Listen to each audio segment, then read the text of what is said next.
Welcome to மீனாவின் கைமணம். இன்றைக்கி lunch menu ஒரு tumbler அரிசி எடுத்து நல்ல பிரியாணி முருங்கைக்கீரை வச்சு பிரியாணி மாதிரி தான் பண்ணியிருந்தேன். கொஞ்சம் சின்ன வெங்காயம், 2 பச்சை மிளகாய், கொஞ்சம் மல்லி, இஞ்சி, பூண்டு, தக்காளி, கொஞ்சம் சோம்பு, ஒரு பட்டை, ஒரு லவங்கம், ஒரு ஏலக்காய் எல்லாம் வச்சு ஒரு கைப்பிடி கீரையை கைப்பிடி நிறைய எடுத்து நல்லா வாஷ் பண்ணிவிட்டு அதை நல்லா அரைச்சி வச்சுட்டு 2 ஸ்பூன் நெய்யில் இஞ்சி பூண்டு விழுது இந்த இது எல்லாமே அரைச்சிட்டு நல்லா பச்சை வாசனை போகிற வரைக்கும் நல்லா ஒரு 5 நிமிஷம் நல்லா வதக்கிட்டிங்கன்னா நல்லா சூப்பராக இருக்கும். உதிரியாகவும் வந்துருந்துச்சு. எனக்கு முருங்கைக்கீரை பிரியாணி இந்த இது தான் செஞ்சோன்னு யாருக்கும் தெரியாது. அவ்வளோ அழகாக குழந்தைங்க எல்லாம் விரும்பி சாப்பிட்டாங்க.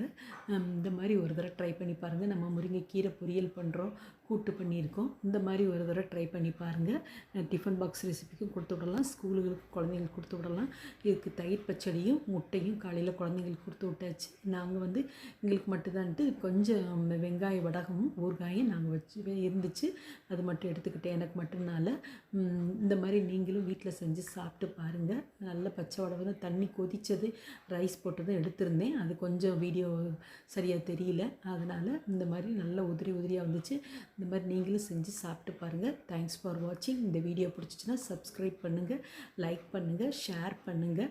மறக்காமல் மீனாவின் கைமணத்தை கொஞ்சம் சப்ஸ்கிரைப் பண்ணிவிட்டு பாருங்கள். எங்களுக்கு கொஞ்சம் என்கரேஜ் கொடுங்க. கைப்பு இருந்தால் அதையும் கூட நீங்கள் பண்ணிவிட்டு பாருங்கள். தேங்க்ஸ் ஃபார் வாட்சிங்.